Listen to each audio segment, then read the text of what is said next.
weekly sit-down with local agricultural leaders and businesses. This is Tailgate Conversations. Presented by Pinnaker Chevrolet. Beginning in 1969, growing to 4 stores and nearly 200 employees and 80,000 customers. It's time to hear the rest of the S&H story.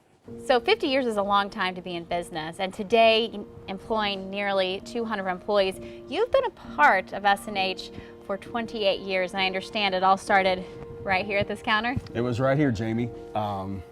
January 7th, 1991. Wow. Yeah, so it's been quite a journey.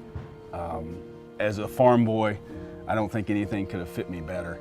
You know, like Wayne, shared a passion for agriculture, still engaged actively, like to see people succeed. To go from, I think, 21 employees at the time to nearly 200 now, it's been quite a journey. And your role today in the company? Today, they call me the corporate service manager, or corporate sales manager. Mm-hmm.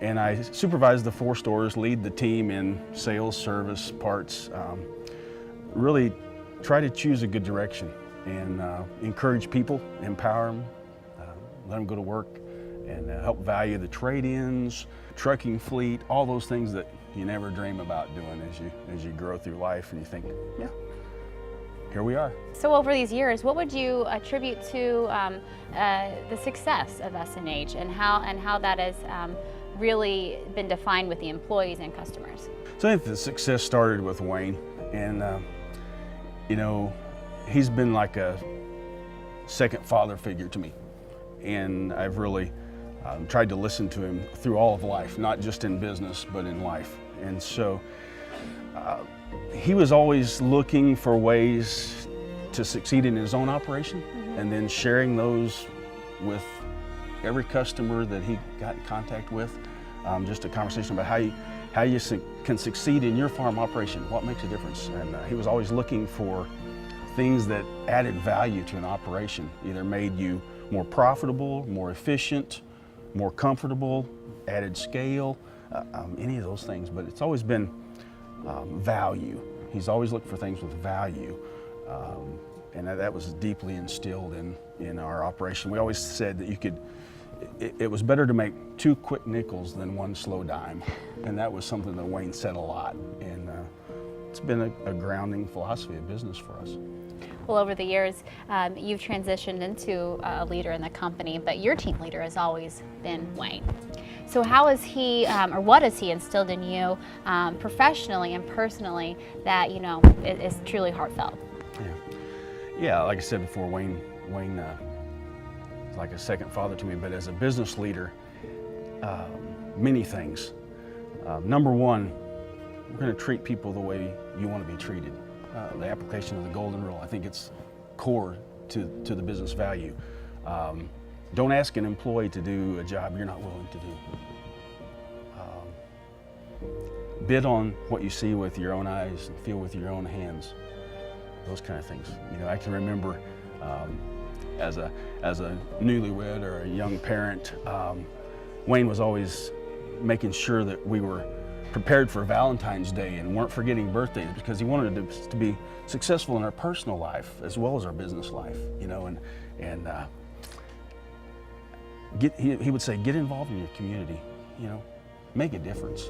And so he always encouraged us to get involved in school board or soil and water or whatever it might be. You know, and he was good to support you in those endeavors. I remember, you know, work ethic. I think no one worked harder than Wayne.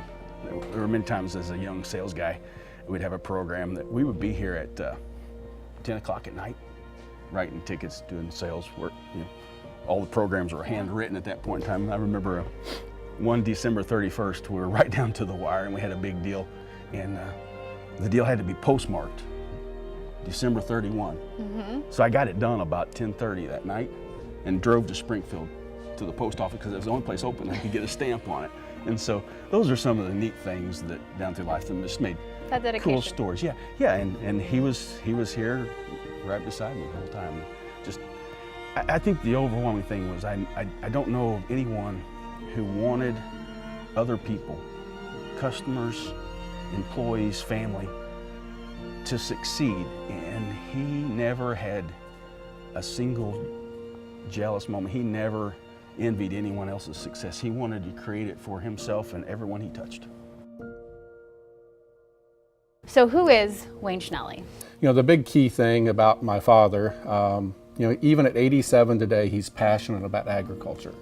From still managing his own farm with you know, corn, beans, wheat, and cattle, to being active in the business. You know, he wants to come up here every day he can. I'll pick him up some mornings, you know, stay till noon. And he's still, you know, like still at 87, he wants to be a part of agriculture. Well, from a business that began at the kitchen table and two brother-in-laws and that relationship to what we see today, a full-service, fully stocked venue for farmers of all shapes and sizes. How did that transition and that timeline come to be? Well, I mean, it grew fairly slowly for several years, and in 1974, then they built the building where we're at here today, south of Lockwood.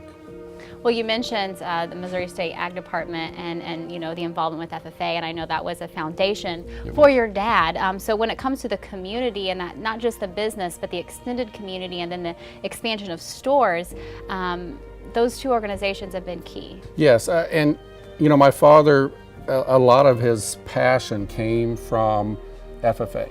He was very active in FFA.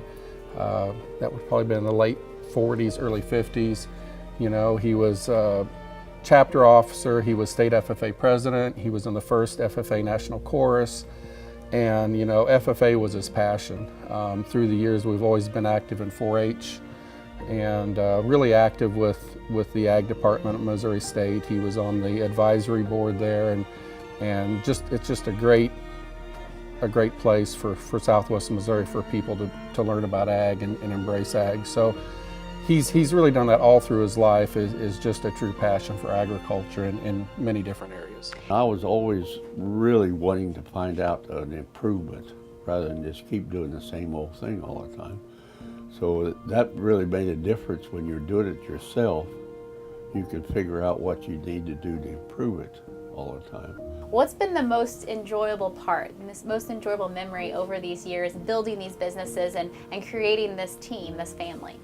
Meeting so many people and feel like you're helping them because you're one of them, you're doing the same thing and you feel the same way.